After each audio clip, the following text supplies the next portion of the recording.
core of this project were multiple things, but at the probably the top two items for us as we zeroed in, as we made some decisions about how to invest, where to focus. A primary objective was to make sure 1 through 15,300 were going to be benefited. It used to be 16 or 16.3, but every single attendee in this building, I hope you all feel that when you think about the third floor concourse, the fact that roughly 50% of our patrons enter their seats from up there by taking that mechanical out, opening up those concourses, restrooms, concessions, just the experiential arrival part of this thing, that everybody in the building benefits. It wasn't just about a particular segment, certainly wasn't just about donors, it wasn't just about students, but the beauty, I think, of the outcome is that it does really move the needle for each and every one of our patrons, including every single student that will step foot in here. And then the second part, of course, is what's it gonna mean for just the game day environment aspects? And those are the things you can get a sense of, but once we get in here tonight, then here in the next couple of weeks, certainly I think that Carolina game and just a few weeks down the road is going to demonstrate how much more we were able to do with the game day experience, and then of course the student athlete experience, because those are, we want every fan to grow and gain, and we want every student athlete, both men and women, to know that they're playing in, without question, the best basketball building in the world, which I think we stand strong in saying that's exactly what this revitalized Allen Fieldhouse is. So we're proud of it, we're excited. I also would say this, you can try and describe it with all your might, you can send out photos, you can even take a walking tour today when it's empty and quiet, but this is a feel type experience. Like, you can visually see it, you can hear a sound system, you got to feel it to grasp it, and that's, again, what we're so excited everybody's going to get a chance to do in the next few weeks.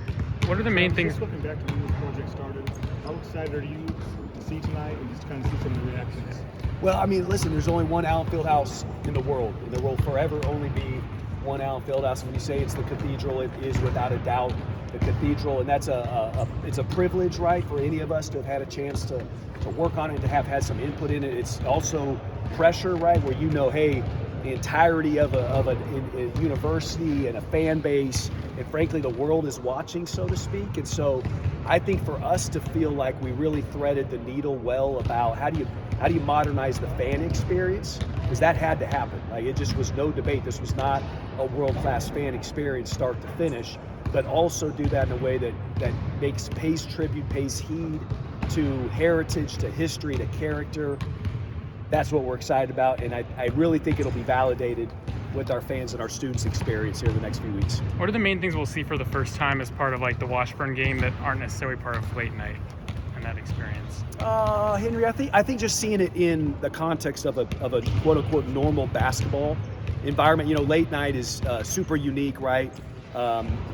There's a particular emphasis around late night that's different from the normal game day environment. So when you think about whether it be men or whether it be women's game, I'm excited about Washburn because that will be people's first true start to finish, real Kansas basketball experience. And it will have all of the authenticity and character that we've always wanted and built and found a way to retain, but it will have, of course, added all these other layers that we're talking about.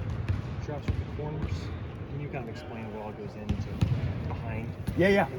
The corners, tough, again, tough to fully, get out and communicate and bring to life again until you walk through. What I hope is that everybody, whether they never get up to that third floor or haven't up until now, I hope they go up to that third floor, fans, students, and they understand where it was, what it was. It was the most crowded, dark, dingy, giant mechanical equipment stacked on top of you. And we made that decision early. We had to get that third level concourse opened up, widened, modernized, lit, and then with restrooms and concessions that everybody deserves.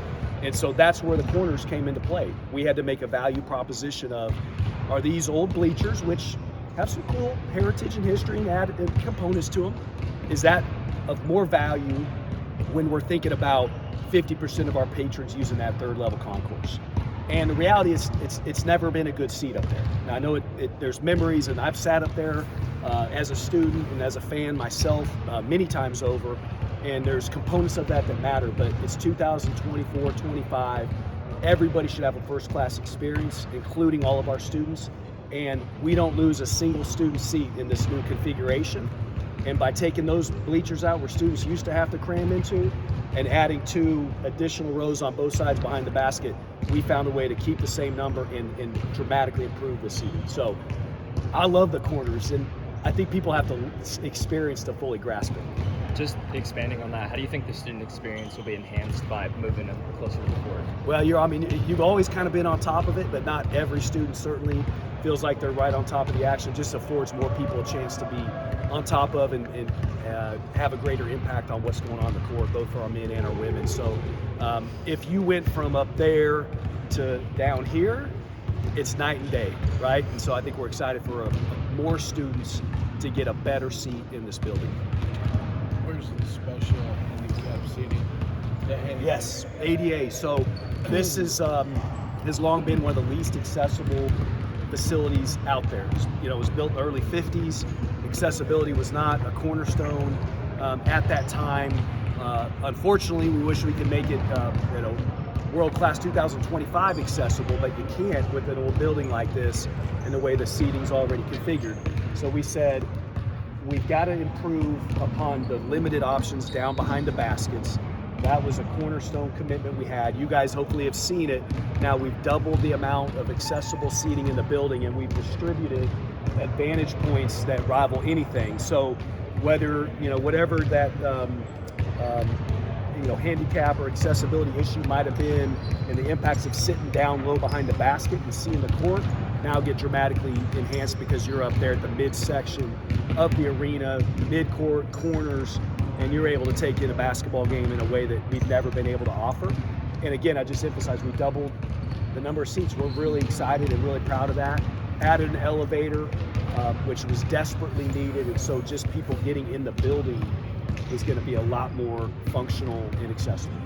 With those sort of informational things we saw, like the Wilt and Lynette thing or the Mary Wash thing out there, how'd you kind of decide what to do for those? Yeah, that's hard. I mean, if you think about the history of Kansas basketball, the men certainly, and the women as well, it's hard to determine who do you really lean in on. That was maybe the only simple conversation we had. There will forever only be one Wilt, and we really think there will forever only be one Lynette. And so Trailblazers, both of them, that's part of that storyline. It's not just their impact on the court. Trailblazers off the court, doing things, breaking barriers that had never been seen before. That was a big part of wanting to really highlight and tell the story of who we think are 2 of the top 10 in combination men and women's basketball players in the history of the game.